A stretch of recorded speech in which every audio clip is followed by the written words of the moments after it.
하나님 말씀은 마태복음 2장 1절부터 12절 말씀까지입니다. 제가 봉독합니다.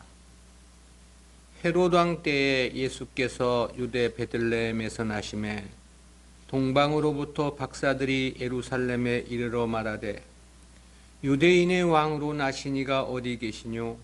우리가 동방에서 그의 별을 보고 그에게 경배하러 왔노라 하니 헤롯 왕과 온 예루살렘이 듣고 소동한지라. 왕이 모든 대제사장과 백성의 서기관들을 모아 그리스도가 어디서 나겠느뇨 물으니 가로되 유대 베들레헴이오니 이는 선지자로 이렇게 기록된 바 또 유대 땅 베들레헴아 너는 유대 고을 중에 가장 작지 아니하도다. 내게서 한 다스리는 자가 나와서 내 백성 이스라엘의 목자가 되리라 하였음이니이다. 이에 헤롯이 가만히 박사들을 불러 별이 나타난 때를 자세히 묻고 베들레헴으로 보내며 이르되 가서 아기에 대하여 자세히 알아보고 찾거든 내게 고하여 나도 가서 그에게 경배하게 하라. 박사들이 왕의 말을 듣고 갈새 동방에서 보던 그 별이 문득 앞서 인도하여 가다가 아기 있는 곳 위에 머물러 섰는지라. 저희가 별을 보고 가장 크게 기뻐하더라. 집에 들어가 아기와 그 모친 마리아의 함께 있는 것을 보고 엎드려 아기께 경배하고 보배 합을 열어 황금과 유향과 몰약을 예물로 드리니라. 꿈에 헤롯에게로 돌아가지 말라 지시하심을 받아 다른 길로 고국에 돌아가니라. 아멘. 오늘은 성탄 축하 예배로서 캄캄한 밤이었다라는 제목으로 말씀을 듣겠습니다. 오늘은 주님의 오심을 기념하기 위해 교회가 정한 성탄절입니다. 본래 성경에서 성탄절을 기념하라는 말씀은 없습니다. 그것은 물론 부활절이나 추수감사절, 수요예배, 금요 철야기도회, 새벽 기도회 등 역시 정규적으로 예배를 드리라는 명하심도 사실 없죠.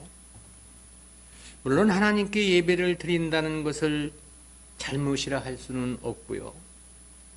그러나 그렇다 해서 예배를 많이 드린다 해서 옳고 하나님께서 그것을 기뻐하신다고는 말할 수 없습니다.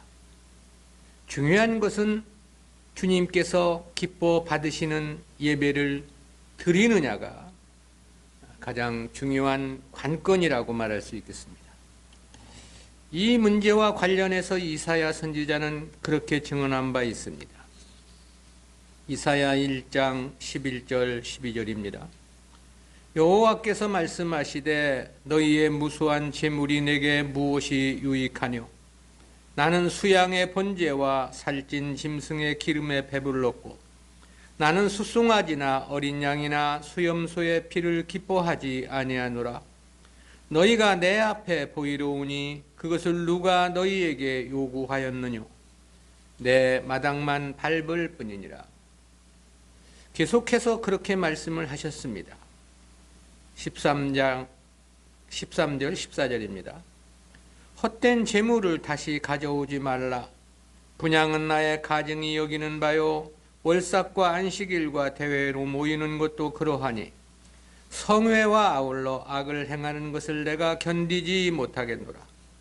내 마음이 너희의 월삭과 정한 절기를 싫어하나니 그것이 내게 무거운 짐이라. 내가 지기에 곤비하였느니라. 이 당시 하나님께 제사를 드리고 예배를 드리는 그 모든 행사에 대해서 하나님께서 진노하신 말씀입니다.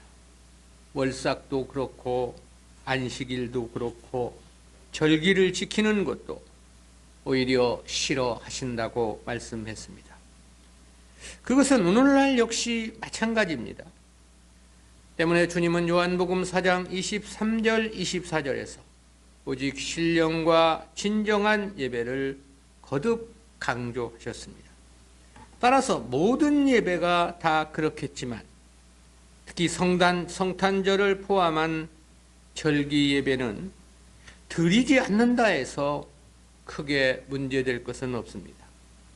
그러나 어차피 오늘은 국가가 정한 공휴일이기도 하고 모든 교회가 예배를 드리는 날이죠.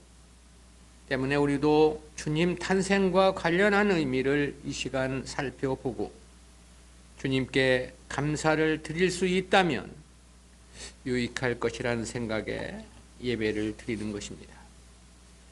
본문은 이방 땅 동방에서 탄생하신 주님께 경배하기 위해 베들레헴을 찾아온 박사들의 특별한 사건을 보도한 내용입니다.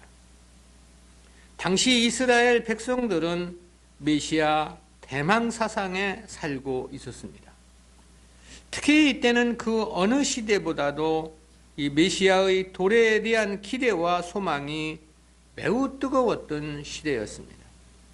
그 이유는 무엇보다도 그들이 당하고 있던 정치적인 현실 때문이었습니다. 그리고 실제로도 메시아의 탄생이 임박했던 시대였던 것도 분명하죠. 바벨론 포로 귀환 이후 유다 백성들은 심히 큰 소망의 기쁨이 있었습니다. 바벨론에서의 귀환과 어려움 속에서도 성전 재건을 완성했기 때문이었습니다. 그리고 그것은 메시아의 도래라는 기대를 한층 부풀게 할 만한 매우 의미 있는 사건이었습니다. 그것은 수많은 선지자들이 메시아 도래와 함께 새로운 은혜의 시대를 예언했기 때문입니다. 또한 바벨론 포로 귀환은 그와 연관된 역사의 일부 성취로 충분히 생각할 수 있었기 때문이죠. 그렇지만 역사는 사실 그들의 기대와는 완전히 다르게 진행이 되었습니다. 오히려 근동의 정치적 상황의 격변으로 큰 고통에 직면하지 않을 수 없었습니다. 헬라에 의해 바사국이 멸망하고 다시 헬라가 정복했던 근동 세계가 이 알렉산더 대왕의 죽음으로 넷으로 갈라지게 되는 격변의 역사가 있었습니다.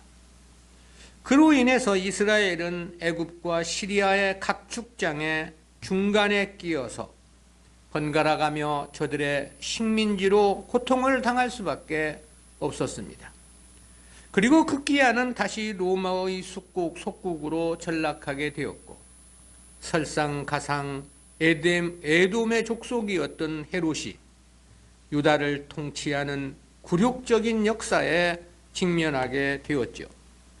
이러한 시대의 격변 속에서 저들은 메시아 말고는 다른 희망은 없었습니다.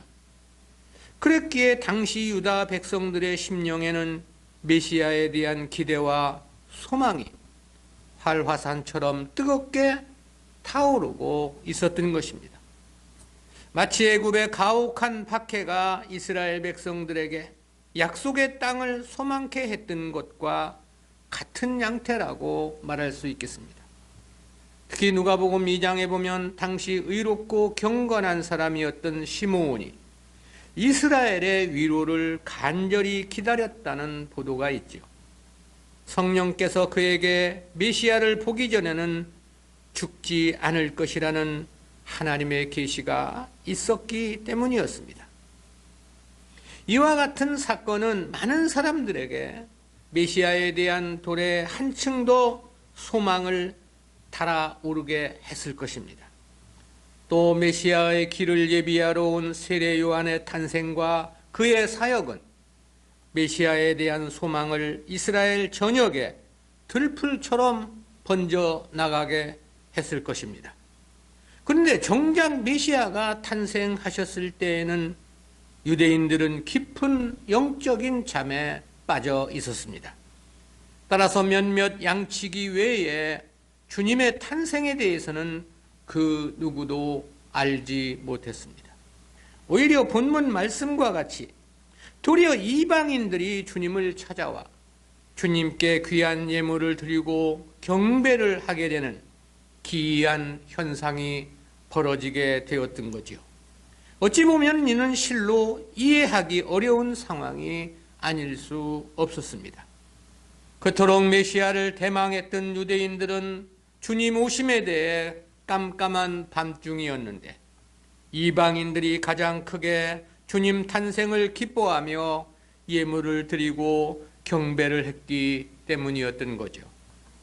우리는 이와 같은 말씀에서 두 가지 구속사적인 교훈을 생각해 봅니다. 첫 번째는 메시아 탄생은 유대인이 아니라 이방인들을 위함이었다는 진리입니다. 그것은 바로 이방 땅 동방의 박사들이 주님 탄생을 가장 크게 기뻐하며 영접했다는 사실에서 밝혀주고 있는 중요한 진리입니다. 노아 홍수 이후 하나님은 제2기 구속사를 위해 아브라함을 갈대아 우르에서 불러내셨습니다. 그리고 그의 혈통을 통해 이스라엘이란 한 민족, 한 국가를 이루게 하셨죠. 그리고 오직 그들의 혈통, 그 민족만을 중심으로 구속사를 진행해 오셨습니다. 그리고 이러한 구속사는 무려 2000년이 넘는 심히 길고 긴 세월 계속되었던 것입니다. 그리고 바야흐로 선지자들의 입을 통해 수없이 예언되었던 메시아 탄생이란 구속사의 가장 중요한 역사가 성취되었던 시점이 바로 이 시대였습니다.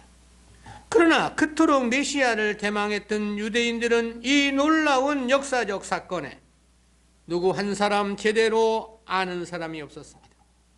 도리어 하나님은 먼 이방 땅에서 사람을 보내어 주님께 예물을 드리며 경배하게 하셨던 거죠. 그리고 본문 10절에서는 저희들이 가장 크게 기뻐하고 기뻐했다고 밝혀주고 있습니다. 왜 하나님 나라의 본 자손들에게는 메시아 오심을 완전히 감추시고 이방인들을 통해서 주님을 영접하며 경배하게 하신 것일까? 여기에는 실로 중요한 구속사적인 의미가 있습니다. 즉 메시아 탄생, 주님의 오심은 당시 유대인들을 위함이 아니었다는 사실입니다. 도리어 유대인들은 구속사에서 버림을 받는 비극의 역사요, 이방인들에게 희망의 시대가 열릴 것이라는 놀라운 메시지가 이 사건 속에 함유되어 있는 것입니다. 즉 주님의 오심에 이방인들이 살해하며 가장 크게 기뻐했다는 것은 구속사의 엄청난 대변혁이라는 의미가 담겨 있었던 것입니다. 그동안 구속사는 율법을 중심으로 이루어졌습니다. 그리고 이러한 율법 시대에서는 이방인들의 구원 동참은 근본적으로 불가능한 일이었습니다. 왜냐하면 무엇보다 율법 자체가 예루살렘 단일 성전과 레위인들을 통한 제사의식을 확고히 규정하고 있었기 때문이죠. 그런데 본문에서 보면 이방인들이 베들레헴을 찾아와 주님 탄생을 가장 크게 기뻐하고 기뻐했다 그랬습니다. 그리고 그들이 주님께 황금과 유향과 몰약을 예물로 드렸죠. 이는 그야말로 구속사의 대변동이라는 예표적인 의미가 분명했습니다. 특히 동방 박사들이 드린 황금과 유향과 몰약이 의미하는 바도 그렇습니다. 이 황금은 언약궤를 안팎으로 싸게 했던 금속으로 영원한 하나님의 속성을 상징하는 것이었습니다.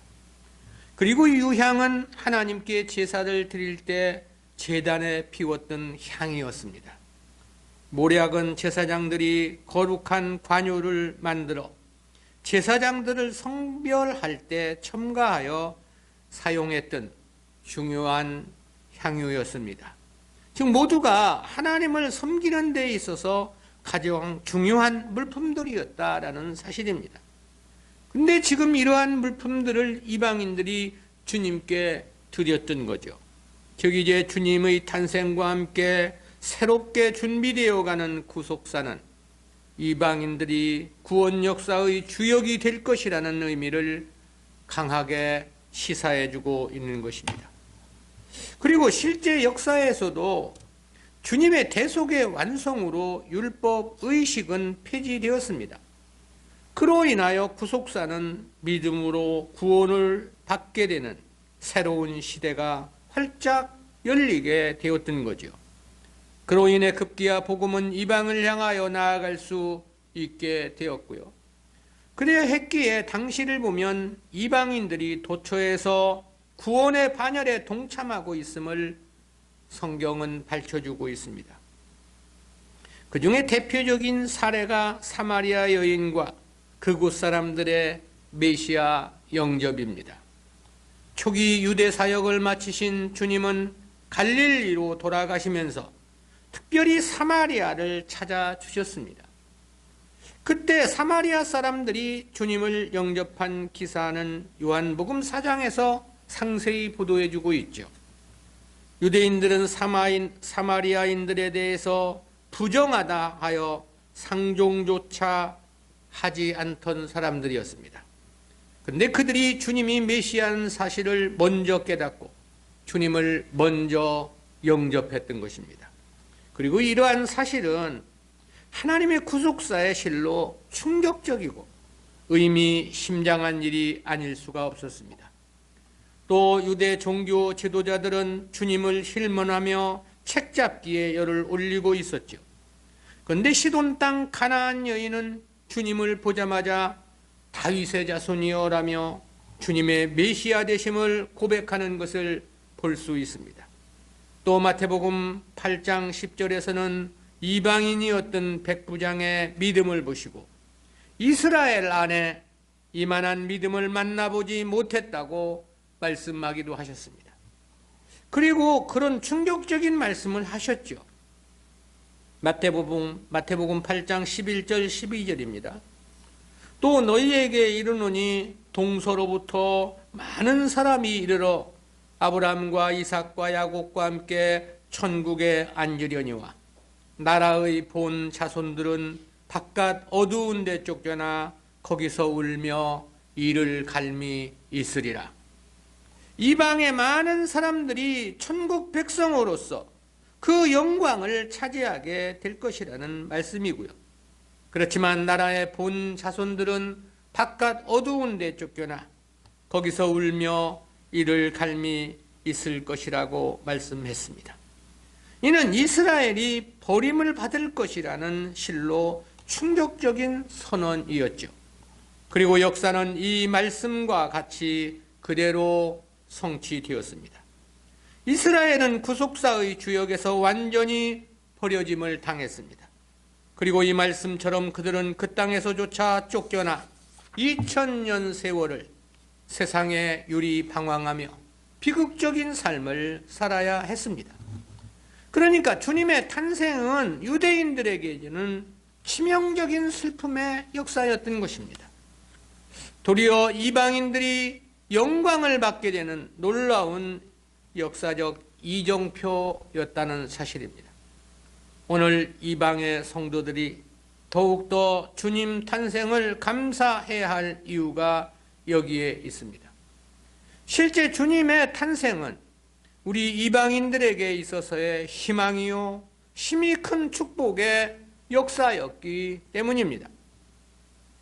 칠흑같이 어둡고 캄캄한 밤을 살아갈 수밖에 없었던 이방인들이었습니다. 절망의 깊은 수렁에서 희망도 없이 살아갈 수밖에 없는 처참한 인생들이었습니다.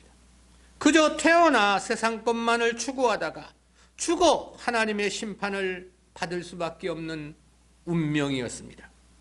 그런데 주님의 탄생으로 말미암아 이제 이방에 희망의 빛이 동터오르게 되었던 거지요.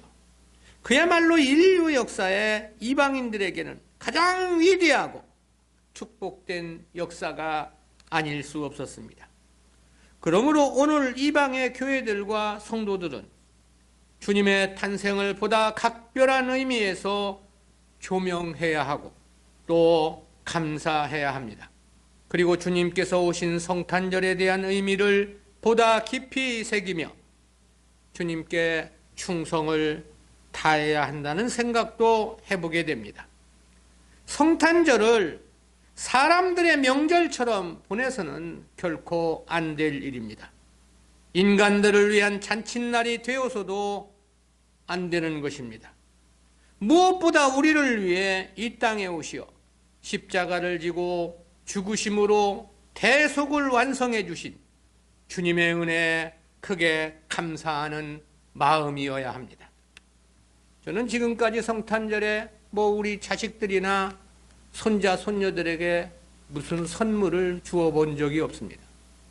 왜냐하면 성탄절이 어떤 날인데 무슨 날인지도 모르고 자기들끼리 선물을 주고받는 것은 오히려 그것은 주님의 탄생을 깊이 감사한다는 의미보다는 인간들의 생각으로 주님을 오히려 사람들의 의식에서 지워버릴 수 있기 때문에 그렇습니다.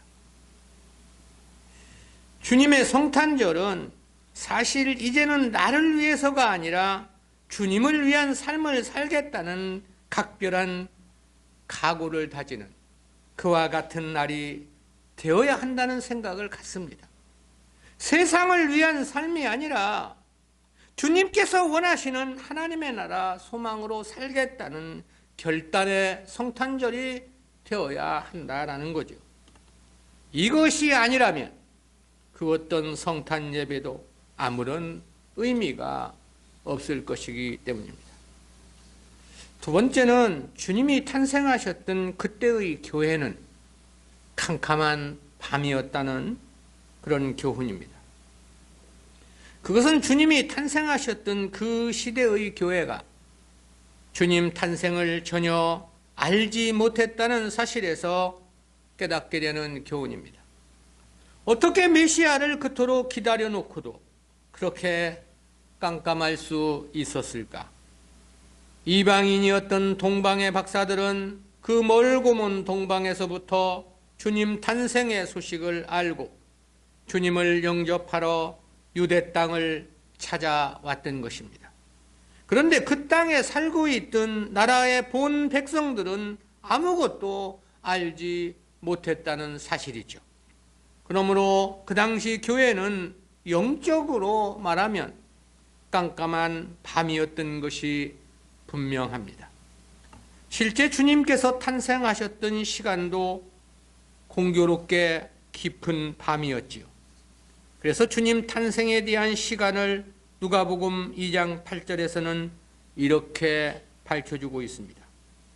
그 지경의 목자들이 밖에서 밤에 자기 양떼를 지키더니 그랬습니다. 주님 탄생이 이처럼 모두가 깊이 잠든 밤에 이루어졌다는 것은 당시 교회가 처한 상황과 무관하지 않습니다. 즉 당시 교회와 이스라엘 백성들의 영적 상태가 이날 밤의 어두움보다 더 어둡고 더 깜깜한 밤이었다는 의미를 나타내주고 있는 것입니다. 그렇다는 것은 그들이 주님의 오심을 전혀 눈치채지 못했다는 그 역사 때문만은 아닙니다. 더 심각한 것은 그 이후 주님께서 보여주신 수많은 메시아 표적을 목격하면서도 오히려 십자가에 못 박기 위해 혈안이 되었던 사실에서 볼 때 그렇습니다. 그들의 영적 상태가 어떠했느냐라는 것은 다음 말씀에서 명료하게 드러납니다. 마태복음 12장 22절 23절입니다. 그때 귀신 들려 눈 멀고 벙어리 된 자를 데리고 왔거늘 예수께서 고쳐주심에 그 벙어리가 말하며 보게 된지라. 무리가 다 놀라 가로되 이는 다윗의 자손이 아니냐 하니. 주님께서 당신이 메시아라는 사실을 알려주시려고 성경의 예언을 따라 벙어리를 고쳐주신 사건에 대한 보도죠. 주님께서 이 표적을 행하시자 이를 목격한 무리들이 저가 다윗의 자손이 아니냐는 질문을 던졌습니다. 이 다윗의 자손이란 말은 그가 약속하신 메시아가 아니냐라는 그런 뜻입니다. 그런데 바리새인들은 그 질문에 그렇게 반응을 했습니다. 마태복음 12장 24절입니다. 바리새인들은 듣고 가로되 이가 귀신의 왕 바알세우브를 힘입지 않고는 귀신을 쫓아내지 못하느니라. 주님께서 성경의 예언을 따라 메시아 표적을 행하셨음에도 저들은 귀신의 능력으로 몰아붙이며 비난을 했던 것입니다. 당시 바리새인들은 교회의 중추적 역할을 감당하는 사람들이었습니다. 그럼에도 저들은 성경대로 이루어지는 메시아의 표적을 애써 부인하고 비방하는 일에만 열을 올렸던 거지요. 그렇다는 것은 무엇을 의미하는가? 당시 저들에게는 하나님의 은혜가 전혀 없었다는 사실의 증거죠.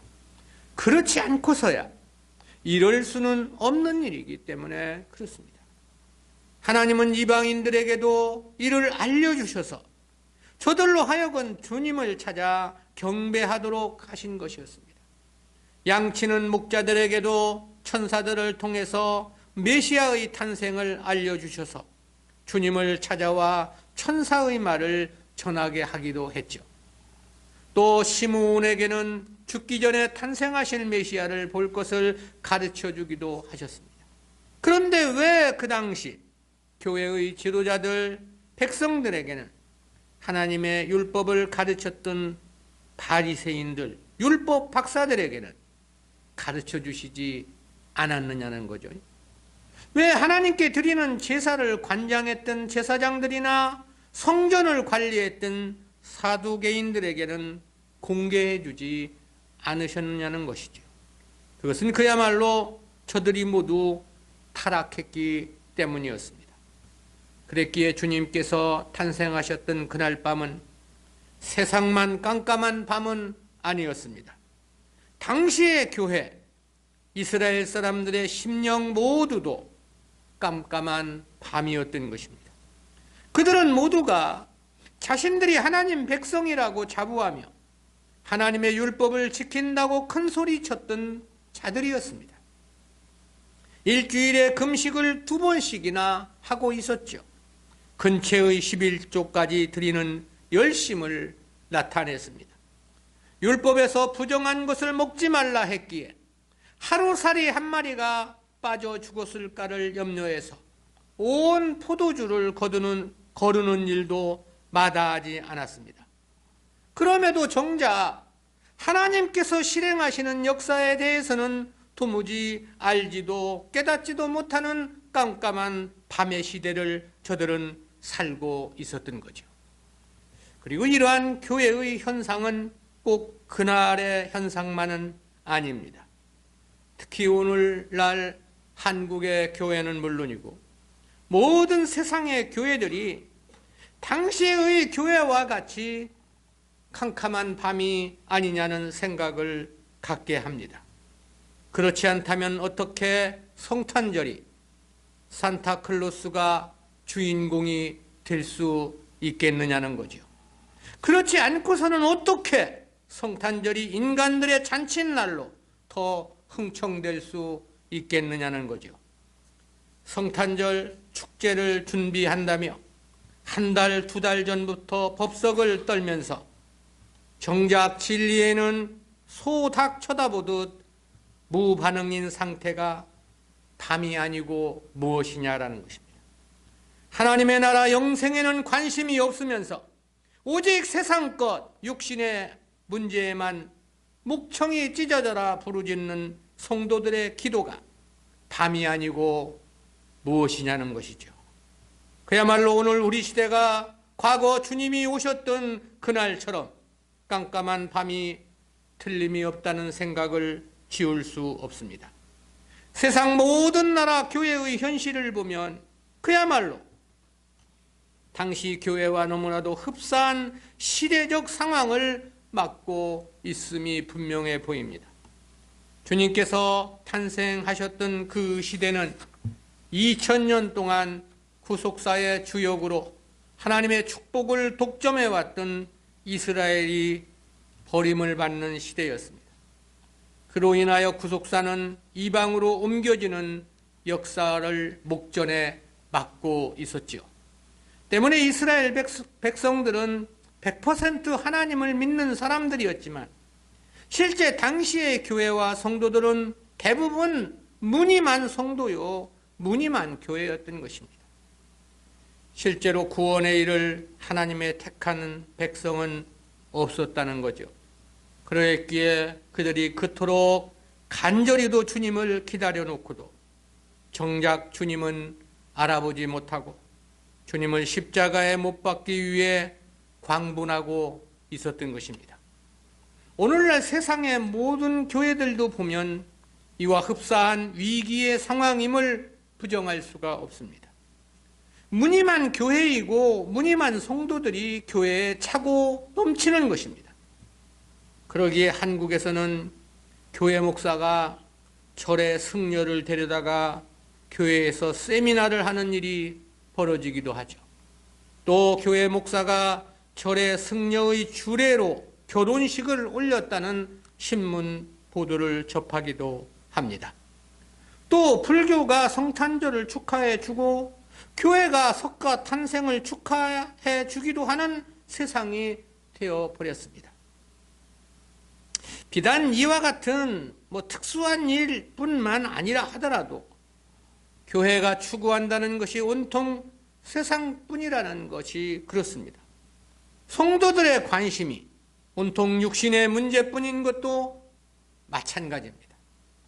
교회와 성도들이 자랑한다는 것들 역시 육신의 병이나 낫고 물질적인 축복뿐이라는 것도 이 당시의 교회와 한 기계에서 찍어낸 붕어빵과도 같이 똑같은 것이 명백하다는 거죠. 이러한 현상은 하나님 백성들이 할 수 있는 일이 아니기 때문에 그렇습니다. 즉 하나님 백성이 아닌 세상 사람들이 교회 안을 가득 메우고 있기에 벌어지게 되는 현상이다라는 거죠. 때문에 주님께서 오신 성탄절을 맞이하면서 정작 우리들의 마음에 주님은 없는 거죠. 주님이 왜 오셨는지, 주님께서 우리에게 원하시는 것은 과연 무엇인지를 전혀 모르고 있는 것입니다. 때문에 교회가 구원에 대한 감사는 없고 세상의 평화만을 외치고 있는 거죠. 그러기에 교회가 하늘 소망은 없고 땅의 소망만 가득한 것입니다. 그야말로 교회가 성탄절을 보내면서 주님 없는 성탄절을 보내는 형국인 것입니다. 때문에 뜻이 있는 사람들은 성탄절이 오히려 없어져야 한다고 탄식하기도 합니다. 저 역시도 이런 성탄절이라면 차라리 없는 것이 낫다는 생각을 해보게 됩니다.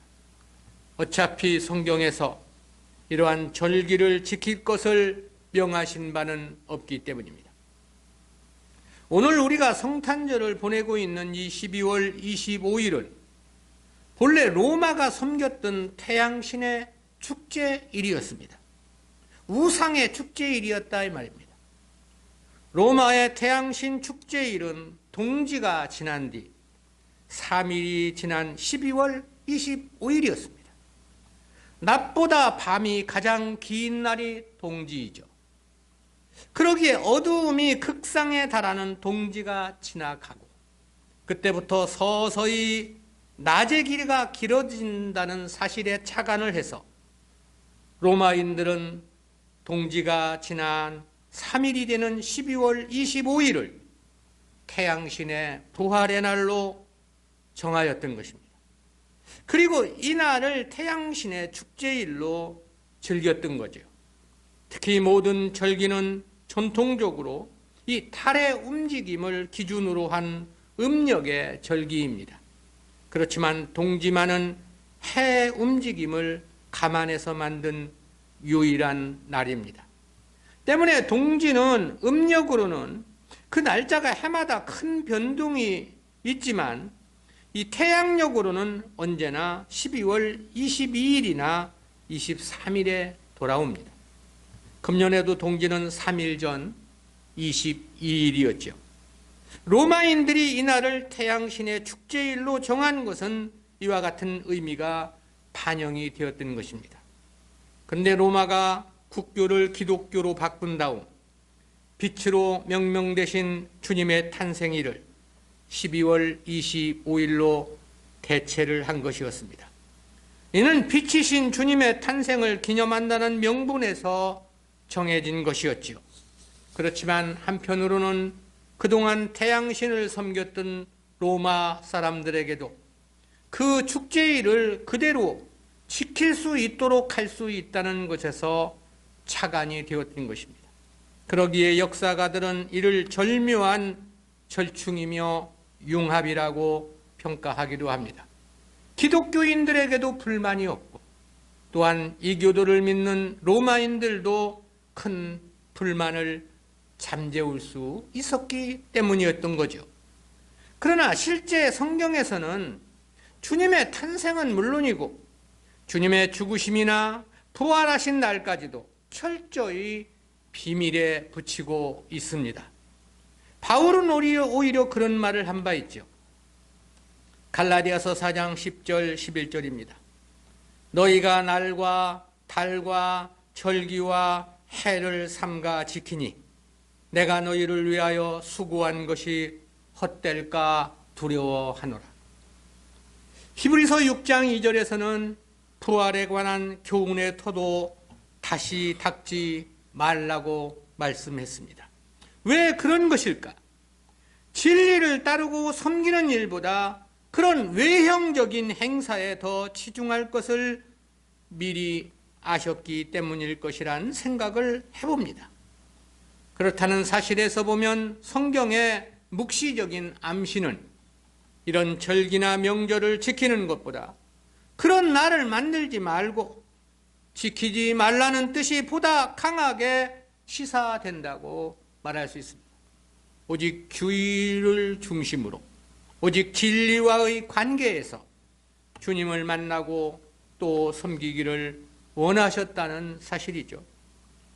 오늘 우리는 무엇보다 주일을 중요시 여겨야 합니다. 주일은 구약에서부터 예언된 날이기 때문입니다. 즉 주일은 신약교회의 필히 지킬 것으로 명시된 유일한 날입니다. 주일 속에는 주님의 탄생이 다 포함되어 있습니다. 주님의 대속의 죽으심과 부활의 승리라는 중요한 영적 의미도 이 주일 안에 다 함축되어 있는 것입니다. 그러므로 신약의 교회는 무엇보다 이 주일을 중요시 여겨야 합니다. 또한 우리는 어떤 날을 지킨다는 것보다 하나님의 나라, 영생을 위한 삶에 치중해야 합니다.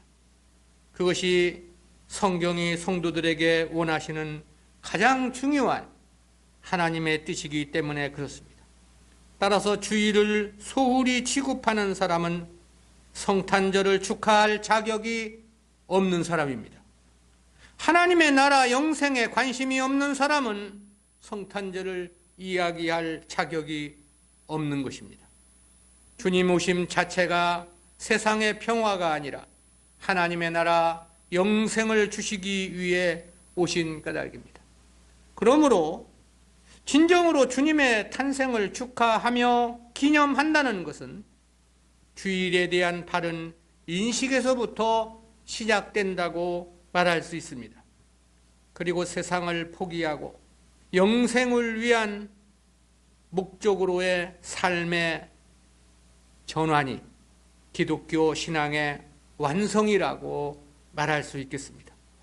그리고 그러한 삶은 날마다 주님 탄생을 축하하는 것이라고 말할 수 있겠습니다. 그것이 곧 주님께서 기뻐하시는 삶이기 때문에 그런 거죠. 주님 탄생의 목적이 영생에 있고 주님의 대속의 목적 또한 성도들의 영광스러운 하늘 기업에 있기 때문입니다. 세상을 위하는 사람이, 세상만을 위해서 사는 사람이 아무리 메리 크리스마스를 외친다 한들 그게 무슨 의미가 있느냐 이 말이죠. 뭐 성탄절 축하 예배라 해서 엄청나게 화려한 예배를 드린다 한들 주님의 오신 목적도 알지 못하고 그저 세상 나라를 위해서 살아가는 사람들의 그 메아리는 절대 하나님 앞에 도달하지 못하는 것입니다. 하나님의 뜻을 따라 살아가는 사람들, 주님의 뜻을 깨닫고 그 뜻에 순종으로 살아가는 사람들, 오직 하나님은 그들의 예배, 그들의 찬송을 받아주실 것이기 때문에 그렇습니다. 기도합니다. 사랑의 하나님 은혜 감사합니다. 오늘도 교회가 정한 성탄절을 맞이해서 하나님께 예배드릴 수 있는 귀한 은혜 베풀어 주시는 것 진실로 감사합니다. 무엇보다 이 날을 지키는 것이 보다 하나님의 뜻에 따라 살아가는 삶이 더 중요하다는 것을 우리에게 깨닫게 해주심 진실로 감사드리옵고, 무엇보다 어떠한 절기나 어떠한 예배의 참석보다 더 중요한 것은 삶의 전환이 더욱더 중요하다는 사실을 저희들로 하여금 다시 한번 생각하게 해주심 진실로 감사합니다. 한 해를 다 보내고 새로운 한 해를 맞이하게 되는 이러한 시점에서 지나간 시간들을 회고해 보면서 돌아오는 새해에는 더욱더 하나님 뜻에 합당한 삶을 살기 위해 마음과 뜻을 다하는 저희 모두가 되어질 수 있도록 은혜와 은총을 더하여 주시옵소서. 감사드리옵고 예수님의 이름으로 기도드리옵나이다. 아멘.